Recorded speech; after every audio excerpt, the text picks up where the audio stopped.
Who has got the oldest ticket in ConnectWise? Take a look at member with oldest open ticket. Who's got the oldest open ticket? You see here the default is a picture of a donkey that's not related to any film. But it shows how many days. You can actually click on here to see the ticket.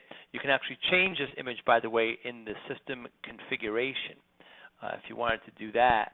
But again, and you can always choose the service boards. You can choose what members to omit or keep in, and again, choose the service boards. CWDash will save everything.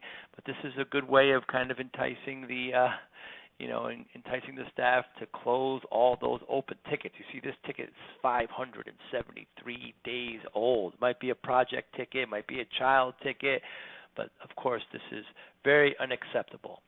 Take a look at, I wonder what will come up in your office.